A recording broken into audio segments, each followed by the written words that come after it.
తర్వాత ఎప్పుడు క్యాబినెట్ ఇచ్చేవాడిని. అంతకంటే ముందు చాలా మంది ఈ రోజు కొత్త వాళ్ళు అనుకుంటారు డ్రైవర్ అంటే అస్సలు నమ్మరు. ఎంతమంది అనుకుంటున్నారు డ్రైవర్ అంటే? నమ్మరు అసలు.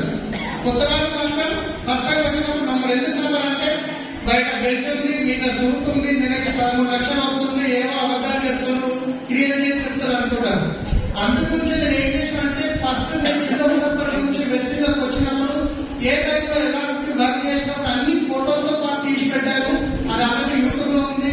ఫ్యామిలీ యూనియన్ రికగ్నిషన్ దాంట్లో కూడా ఫోటోలతో పాటు ఉంది. సో మా నాన్న చిన్న నేను 3 సంవత్సరాల వయసు ఉన్నప్పుడు మా నాన్న చనిపోవడం జరిగింది. నేను మా అన్న ఇద్దరం. ఆ తర్వాత 7th క్లాస్ లో చదువుకున్నాను. 7th క్లాస్ లో కూడా 2nd క్లాస్ లో పాస్ అయ్యాను నేను.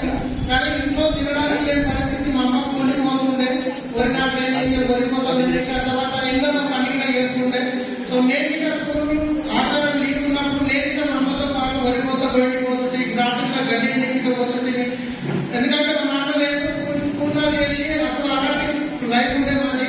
ఆ తర్వాత 7th క్లాస్ లో ఇంకా ఇంట్లో తినడానికి కష్టమవుతుందని స్కూల్ పనిచేసి బీటీఎల్లో హైస్కూల్లో 450 రూపాయలకి నేను పని స్టార్ట్ చేశాను. అక్కడితో ఆగకుండా మళ్ళీ కూడా పక్కనే పొలం ఫారం స్టార్ట్ అయితే రోజు 50 రూపాయలు ఎక్కడ ఇచ్చేదన్నమాట. ఇక్కడేమో 400, 500 జీతం వస్తే అక్కడేమో నెలకు 1500 వీక్లీ పేమెంట్ ఉండేది. పొలం ఫారం మీద పని చేశాను. పొలం ఫారంలో పని చేసినప్పుడు అక్కడ ఒక ట్రాక్టర్ ఉండే, ఆ డ్రైవర్ ఎక్కువ లీవ్ పెడుతుండే. సో దాంట్లో నేను డ్రైవర్ గా నేర్చుకొని పొలం ఫారం అయితే 1500 వస్తుంది, డ్రైవర్ గా బయట అయితే ఎక్కువ జీతం వస్తుందని మళ్ళీ బీటీఎల్లో అంబాసిడర్ కార్ మీద డ్రైవర్ గా స్టార్ట్ చేశాను. ఎవరి దగ్గర అంటే ఈ రోజు నాకు బిజినెస్ ఆపర్చునిటీ ఇచ్చిన అరుణకుమారి మేడం వాళ్ళ దగ్గర నేను క్యాబ్ డ్రైవర్ గా పనిచేస్తుంటే అంబాసిడర్ కార్ ఉండేది. వాళ్ళు 1 ఇయర్ తర్వాత వాళ్ళ కార్ రిపేర్కి వస్తుందని చెప్పేసి వాళ్ళు కార్ అమ్మేస్తే మళ్ళీ వేరే అవకాశం లేక నేను సిటీలో ఒక మెకానిక్ తెలిసిన ఉంటే ఆయన ద్వారా ఒక గజల్ శ్రీనివాస్ అని సింగర్ ఉంటే ఆయన దగ్గర డ్రైవర్ గా పనిచేసి 8 నెలలు. ఆ తర్వాత అక్కడ నుంచి మళ్ళీ టీసీఎస్ హైటెక్ సిటీలో టీసీఎస్ లో ఒక ఎంప్లాయ్ దగ్గర వాళ్ళ దగ్గర కొన్ని సంవత్సరాలు పనిచేశాను. వాళ్ళ దగ్గర పనిచేసినప్పుడు అప్పుడు నా పెళ్లి అవడం జరిగింది. పెళ్లి అయినప్పుడు అప్పుడు నా జీతం 6000 అనమాట. సో హైదరాబాద్ బాంబు నుంచి హైటెక్ సిటీకి డైలీ అప్ అండ్ డౌన్ చేయాలి. ఈ బస్ కిరాయిల డబ్బులు కావాలి. సో ఇంట్లో ఖర్చులకు పెళ్లి అయింది, పాప పుట్టింది, ఖర్చులు పెరిగినాయి. ఇంకేమైనా ఏమైనా డబ్బులు సరిపోతాయని చెప్పేసి డైలీ ఇంటికి చేసుకుంటే నైట్ వచ్చేసి టాక్సీ నడిపిస్తుంది. సిటీ ట్యాక్సీ అని మార్కెట్ ఉండేప్పుడు బేగంపేట ఎయిర్పోర్ట్ ఉన్నప్పుడు అయినా సరిపోతుంది ఏదైనా చెయ్యాలి అనే ఆలోచనతో ఉన్నప్పుడు హైదరాబాద్ లో Shamshabad international airport first time start అవడం జరిగింది. అక్కడ 600 నేవీ క్యాబ్స్ అనేది రిక్వైర్మెంట్ ఉంది. డ్రైవర్లకు 600 మంది డ్రైవర్లు కావాలని డ్రైవర్ల దగ్గర తెలిసినప్పుడు నేవీ క్యాబ్ లో పోయి అక్కడ ఇంటర్వ్యూ ఇవ్వడం జరిగింది. ఆ ఇంటర్వ్యూలో పాస్ అయ్యి ఆ తర్వాత వాళ్ళు మాకు క్యాబ్ ఇవ్వడం జరిగింది. ఆ నేవీ క్యాబ్ లో ఎలా ఉండేదంటే సిస్టమ్ వాళ్ళది, వాళ్ళు మాకు కంప్లీట్ గా కార్ ఇచ్చేసేది. కార్ వచ్చేసి కంపెనీగా ఉంటుంది, కానీ మేము ఒక రోజుకి 350 రూపాయలు వాళ్ళకి పే చేయాలి. వాళ్ళు బిజినెస్ ఇస్తారు, కస్టమర్స్ ఇస్తారు. వాళ్ళు నడిపిన తర్వాత డీజిల్ మేమే పోసుకోవాలి, సర్వీసింగ్ మేమే చూసుకోవాలి. రోజుకు 350 రూపాయలు నువ్వు వెహికల్ నడపకుండా కట్టాలి. అలాంటి కండిషన్ తో మాకు వెహికల్స్ ఇవ్వడం జరిగింది. స్టార్టింగ్ లో చాలా మంచిగా నడిచింది, ఎందుకంటే కట్టేది తప్ప బిజినెస్ ఎక్కువ ఉంది. 350, 400, 500, 600, 800, 1050 వరకు తీసుకెళ్ళింది. ఎప్పుడైతే రోజుకి 1050 రూపాయలు కట్టామో అప్పుడు బిజినెస్ తక్కువ ఉంది, డీజిల్ రేట్లు పెరిగినాయి. మేము కట్టలేకపోతున్నామని 600 మంది డ్రైవర్లు అన్ని వెహికల్స్ ఆపేసి ట్యాంక్ బండ్ మీద స్ట్రైక్ చేయడం జరిగింది. ఆ స్ట్రైక్ 45 రోజులు నడిచింది.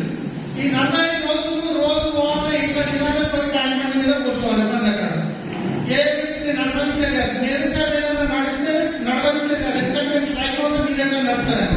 అట్లా 45 రోజులు గడిచింది. నెల రాగానే మన ఇంటికి వస్తుంది. సో ఖర్చులు ఉండే పిల్లలే అవి. సో సరిపోతలేదు, ఈ స్ట్రైక్ ఎప్పుడు అయిపోతుందో ఇంకా అంతం లేదు అని చెప్పేసి నేనేం చేసినట్టు నాకు పెళ్లిలో కొంచెం బంగారం ఉంటే కుదవింటి కొంచెం 50,000 అప్పు తీసుకొని ఒక కార్ కొనుక్కున్నా. ఆ కార్ తీసుకొని నాకున్న పాత కస్టమర్లకి సర్వీస్ చేయడం స్టార్ట్ చేసినాం. ఈ 600 వెహికల్స్ అన్ని బంకులే కాబట్టి నాకు తెలిసిన ఫ్రెండ్స్ కి నాకు కార్స్ బుకింగ్స్ ఇవ్వడం జరిగింది. సలీం కార్ కొనని చెప్పేసి. సో ఆ టైంలో నాకు బుకింగ్స్ చాలా ఓవర్ గా రావడం జరిగింది. సో నాతో పాటు మా ఫ్రెండ్స్ కి ఒక్కొక్కరు కార్ కొనడం స్టార్ట్ చేసింది. సో అప్పుడు డాక్టర్ దగ్గర పోయి అటాచ్ లో పెడితే ఒక నెలకి 7,000 రూపాయలు కట్టాలి. సో నేను మా ఫ్రెండ్స్ కి ఏం చెప్పినట్టు నాకు హోటల్స్ నుంచి బుకింగ్ చాలా వస్తున్నాయి, మీరు నాకు నెలకి 25,000 కట్టండి, నేను బిజినెస్ ఇస్తాను అని చెప్పేసి చిన్నగా ట్రావెల్స్ బిజినెస్ స్టార్ట్ చేసి ఒక వెహికల్ తోని అలా వెహికల్స్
తీసుకొని ₹3 లేక 10 వెహికల్స్ కొనుక్కోవడం జరిగింది సొంతంగా ఈఎంఐ పైన.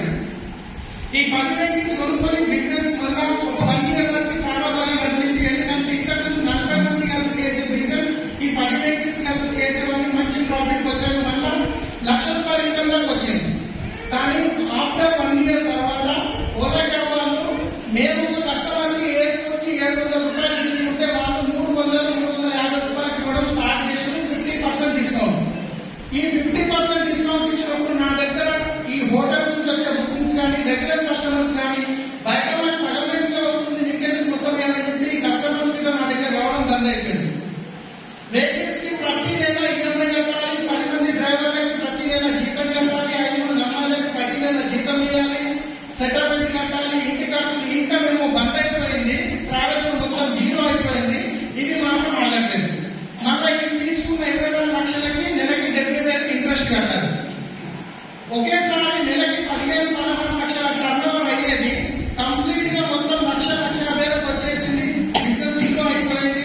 ఇంకా అర్థమైతలేదు పరిస్థితి, చేయకాలిపోయింది. నేను ట్రై చేసిన ఇంకొక 3 నెలలు ట్రై చేద్దాం, ఎట్లైనా బిజినెస్ ని ఇంప్రూవ్మెంట్ చేద్దామని చెప్పేసి 3 నెలలు ప్రయత్నం చేసిన. ఆ 3 నెలల్లో కూడా ఈ డ్రైవర్లకి సాలరీస్ ఈఎంఐస్ మళ్ళీ ఉంటా 2,70,000 అప్పు చేయాల్సి వచ్చింది.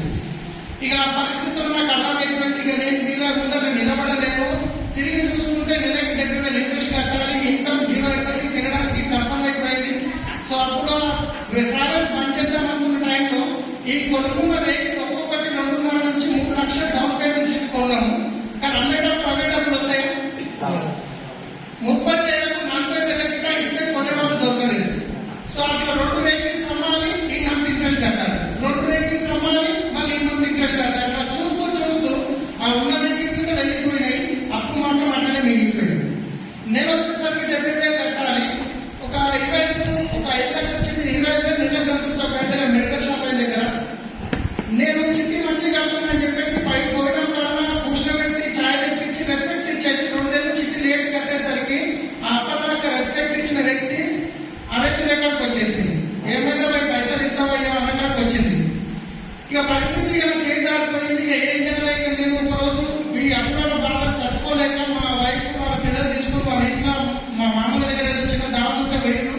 ఆ రోజు నైట్ ఆ చికెన్ ఫోన్ చేసి తిట్టడం వల్ల నాకు జీవితం మీద విరక్తి పెట్టింది. ఒకప్పుడు ఎక్కడి నుంచి ఎక్కడికి వెళ్తా అనుకుంటే మొత్తం పడిపోయిన ఈ రోజు పరిస్థితి చూస్తే ఏం చేసి నేను ఈ డబ్బులు కట్టాలి, అమ్ముకుందామంటే భూములు లేవు, ప్రాపర్టీ లేవు. సో ఆ రోజు డిసైడ్ అయింది, ఏమైనా కానీ ఏదో మాత్రం సూసైడ్ చేసుకోవాల్సింది. మంచం మీద పడుతున్నా, కళ్ళకి నీళ్లు పోతున్నాయి, ఫ్యాన్ తిరుగుతుంది. ఇక నాకు ఆలోచన వచ్చింది, ఇంకొక 5 నిమిషాలు, ఇంకొక 4 నిమిషాలు, ఇంకొక 3 నిమిషాలు నేను కౌంట్ చేసుకుంటున్నాను. కానీ అదృష్టవశాత్తు మా పిల్లలు ఇంటికి బయటకు వెళ్ళడం డబ్బులు అడుగుతారు కదా. సో నాన్న ₹5 పప్ప ₹5 అంటుండే మా బాబు. నాకు ఆ సిచ్యువేషన్ గుర్తుకొచ్చింది. ఒకవేళ నేను ఏమైనా చేసుకుంటే, నేను డ్రైవర్ గా కార్ నడుపుతున్నప్పుడు సిగ్నల్ దగ్గర పిల్లలు వచ్చి డోర్ కొట్టి డబ్బులు అడుగుతారు. ఆ పాత బట్టలు చిరిగిపోయిన బట్టలు వేసుకొని అడుకునేవాళ్ళు. ఒకవేళ నేనేమన్నా చేసుకుంటే నా పిల్లల ఫ్యూచర్ బిజీ అవుతుంది, ఎవరు వచ్చి ఆడుకోవాలని చెప్పేసి ఆ డిసిషన్ ఎంత తీసుకున్నాను. ఆ తర్వాత ఆలోచిస్తున్న అదే టైంలో నిజంగా భగవంతుడు పంపించినట్టు అరుణాదేవి నాకు కాల్ చేయడం జరిగింది. సరే చాలా రోజులు అయింది, వాళ్ళ అన్న దగ్గర డ్రైవర్ గా పనిచేస్తుంది. వాళ్ళ అన్న చనిపోయి 10 సంవత్సరాలు అయింది. అప్పటికి ఈమె పెళ్లి అయింది. ఇంకా చంద్రనగర్ నుంచి ప్రజెంట్ వాళ్ళ అమ్మ దగ్గర సంగారెడ్డిలో ఉంటుంది. సో చాలా రోజులు అయింది. ఒకసారి మా ఇంటికి రా, ఫ్యామిలీని తీసుకొని పిల్లల్ని తీసుకొని నీకు ఒక మంచి బిజినెస్ చెప్తాను. నేను బిజినెస్ అంటే నా మైండ్ ఆల్రెడీ ఆఫ్ అయిపోయింది, నేను ఏమి ఆలోచించడం లేదు. కానీ ఇన్ని రోజుల తర్వాత పిలుస్తుంది కదా అని చెప్పేసి జైరాబాద్ దగ్గర రాయకోట్ దగ్గర ఒక డిన్నర్ ఉండే తెలిసిన చుట్టాలది. ఆ డిన్నర్కి వెళ్ళేటప్పుడు సంగారెడ్డిలో సరే ఇక్కడనే కదా ఉండేది కాబట్టి నేను మా వైఫ్ తినడంతో పాటు వెళ్ళి కలిసినప్పుడు ఆమె టీ ఇచ్చిన తర్వాత ఒక ఎల్లో షీట్ తీసుకొని ప్యాక్ చెప్పడం స్టార్ట్ చేసింది. నేను ఇక్కడికి నింటున్నా, ఇక్కడికి వదిలేస్తున్నా, ఎందుకంటే మనకు చేసేది లేదు. ముందే నేను అప్పుడు వస్తాను ఇప్పుడు వస్తాను నేను ఎదురు చూసుకోవడం కూర్చున్నా, ఎందుకంటే పరిస్థితి చేయదాటిపోయింది కాబట్టి ఏం చేసే మూడ్లో లేనప్పుడు. అయినా ఫ్రీ ట్రైనింగ్ కదా, ఆధార్ కార్డు ఇస్తే పీడ పోతుంది, ఇక కారణం లేకుండా దగ్గర పని చేసుకోండి అని చెప్పేసి ఆధార్ కార్డు ఇచ్చి జాయిన్ అయినా. ఆమె ప్రోడక్ట్ తీసుకోమని డబ్బింగ్ చేస్తూ ఒక నీటిలో ఒక నైట్ క్రీమ్ తీసుకొని వాడినా బాగున్నాయి, ఇంటికి పోయినాక వాడితే బాగున్నాయి ఫోన్ చేస్తే మళ్ళీ ఏమంటారు బిజినెస్ చేయమంటారు. నేను బాగా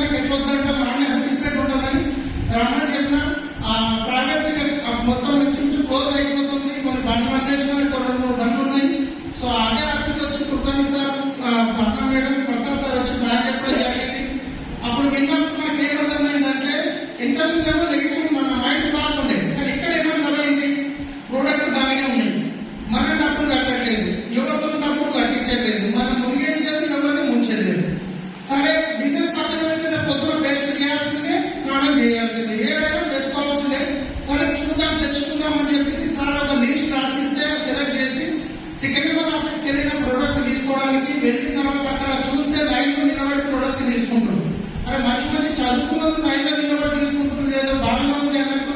మళ్ళీ ఆ తర్వాత మీటింగ్ పిలిస్తే సంగారెడ్డి వెళ్ళినా, ఇప్పుడు ఏడా మీటింగ్ జరిగినా 100-150 మంది కూర్చుంటారు. అప్పుడు ఏ మీటింగ్ జరిగినా 10-15 మంది కంటే ఎక్కువ ఉండేవాళ్ళు కాదు. సంగారెడ్డి మీటింగ్ ఫస్ట్ అటెండ్ అయినా 15-13 మంది ఉండే. సెకండ్ టైం మళ్ళీ ఇద్దరు సార్ వాళ్ళ ఇంట్లో మీటింగ్ అటెండ్ అయినా అక్కడ ఒక 8-9 మంది ఉండే.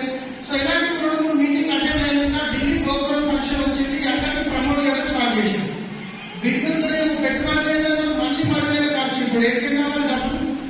సో ముందే ఎలాంటి పరిస్థితులు అంటే అప్పుడు ఫోన్ చేస్తే మా వైఫ్ దగ్గర తప్పు అయిపోయిందని, ఎవరైనా అప్పుడు ఫోన్ చేస్తే ఫోన్ కట్ చేసి బయటకు వెళ్ళి మాట్లాడుకుంటే ఏదన్నా ఇంట్లో ఖర్చులకు డబ్బులు కూరగాయలు అడిగితే బయట ఎవరితో మనం అరేంజ్ చేసి తెచ్చేవాళ్ళు. అలాంటి పరిస్థితి నడుస్తుంది. సో ఆ సిచ్యువేషన్ లో మళ్ళీ ఇక ఎట్లా మనకైతే బిజినెస్ మీద కొంచెం హోప్ వచ్చింది, కానీ ఇక ఎట్లా అప్పు అయింది అప్పు అని చెప్పేసి ఒక ఈఎంఐ పైసలు ఉంటే అది తీసుకొని చెక్ బౌన్ చేసుకొని ఢిల్లీకి వెళ్ళినా. ఆ గోపురంలో ఫస్ట్ డే నాట్ ఓన్లీ అనిపించింది, సెకండ్ డే ఒక గంట సెషన్ నా మైండ్ క్లియర్ అయిపోయింది. ఆ గంట సెషన్ విన్నా కాబట్టి ఆ రోజు డిసిషన్ తీసుకుంది. ఆ గంట సెషన్ లో ఏం జరిగిందో విన్నామా? క్వశ్చన్ ఆన్సర్ సెషన్ ఉండే. ఆయన బోర్డు పెట్టుకొని మార్కర్ చేతిలో పట్టుకొని ఆ రోజు గోపురంలో అడుగుతున్నాడు. సో ఛాలెంజెస్ వస్తాయి కదా మీకు బిజినెస్ లో, ఏమేమి ఛాలెంజెస్ వస్తాయి చెప్పండి అని బోర్డు మీద రాస్తున్నాడు. నా ముందట 4వ లైన్లో ఒక వ్యక్తి లేచి, సార్ నాకు అప్పు ఉంది 12 లక్షలు అన్నాడు. ఆయన స్టేట్మెంట్ పిలుచుకొని ఆయన అడిగిండు, అప్పు ఎవరు చేసినారు? నేనే చేసినారు. ఎందుకు చేసినావు? బిజినెస్ గురించి. మరి ఏమైంది? బిజినెస్ లో లాస్ అయింది. ఇప్పుడు మరి ఏం చేయాలి? అప్పు కట్టాలి. మరి అప్పు కట్టాలంటే ఏం చేయాలి? అప్పు కట్టాలంటే ఏం చేయాలి? పని చేయాలి. కానీ మనం ఏం చేస్తాం? సార్ అప్పు కుర్చీ తీసుకొని నెత్తి మీద పెట్టుకోండి. నెత్తి మీద పెట్టుకొని ఇట్లా దిగుతుంది పెట్టుకోండి. నాకు అప్పు అయింది. మనం ఏం చేస్తాం? అందరికీ ఎప్పుడు ఎదుగుతాం. అన్నకి చెప్తాం అప్పు అయిపోయింది, నాన్నకి చెప్తాం, తమ్ముడికి చెప్తాం, చెల్లెకి చెప్తాం, కాళ్ళ మొత్తం చెప్తాం నాకు అప్పు అయిపోయింది మొత్తం మనం డబ్బులు ఎత్తి ఎత్తుకుని తిరుగుతుంటాం. కానీ చేయాల్సింది అది కాదు. ఆ కుర్చీ తీసి పట్ట పడేస్తుంది. ఈ బరువు తీసేయండి నీకే. పొట్టి నీ అప్పుల దగ్గర పోయి టైం తీసుకుంటుంది. 1 సంవత్సరం 2 సంవత్సరాలు నేను ఇమాందర మనిషిని, నీ డబ్బు నేను కడతా. ఒకవేళ నేను నా టైం ఇవ్వడంలో ఏం చేస్తాను ముందుకున్నాను. నా టైం సంవత్సరం 2 సంవత్సరాలు నీ డబ్బు కట్టేస్తాను. నాకు ఒక అవకాశం వచ్చింది, పని చేసి టైం నువ్వు మధ్య నాకు ఫోన్ చేసి డిస్టర్బ్ చేస్తే నేను పని చేయలేదు, నీ అప్పు కట్టలేదు అని చెప్పి ఆ రోజు చెప్తే నా మైండ్ లో అది ఎక్కిపోయింది. ఎందుకంటే అప్పటిదాకా నాకు ఏ దాన్ని అనిపిస్తలేదు. కానీ ఆ రోజు అనిపించింది చక్కగా ఢిల్లీకి రాగానే ఫస్ట్ పోయి అప్రోచ్ అయ్యింది. సేమ్ టైం కొడుకున్న టైం తీసుకున్న సంవత్సరం మన దగ్గర 2 సంవత్సరాలు అయింది, లేట్ టైం. ఆ రోజు ఆ డిసిషన్ తీసుకొని పని చేయడం స్టార్ట్ చేసిన. నేను అనుకున్న 6 నెలల్లో కరోనా డైరెక్ట్ ఖచ్చితంగా చేయాల్సిందే, 1 లక్ష కొట్టాల్సిందే, 1 లక్ష వస్తే చాలని డిసైడ్ అయినా. కానీ 1 లక్ష రానికి 2 సంవత్సరాలు పట్టింది. నేను ఎవరినైతే నమ్ముకొని వచ్చినాం 6 నెలలు ఆన్ చేసుకున్నాను. 6 మంది కావాలి క్రౌడ్ కానీ. ఒకటి నేను ట్రావెల్స్ పెట్టిన మా బాబాయ్ దగ్గర దూరం వెళ్ళి, రెండోది వచ్చేసి మా బెస్ట్ ఫ్రెండ్ శ్రీనివాస్, మూడోది వచ్చేసి మా బొమ్మది, 4వది వచ్చేసి మా ఇంటి మీద ఒకరు ఉంటారు. ఇట్లా 6 మంది డిసైడ్ అయినా. వచ్చిన తర్వాత ఫస్ట్ ఫోన్ చేసిన మా ఫ్రెండ్కి, బెస్ట్ ఫ్రెండ్కి. ఆయన ఫ్రెండ్ అంటే ఎట్లా అంటే ఆయన ఫ్యామిలీలో ఏం జరిగినా నాకు తెలుస్తుంది, నా ఫ్యామిలీలో ఏం జరిగినా ఆయన తెలుస్తుంది. ఆయన నేను ఒక ప్లేట్ తిన్న వ్యక్తులు. ప్రాణం అయితే ఇంటికి రెడీ ఉన్న ఫ్రెండ్. 6 నెలలు ఆధార్ కార్డు అర్థం కాలేదు.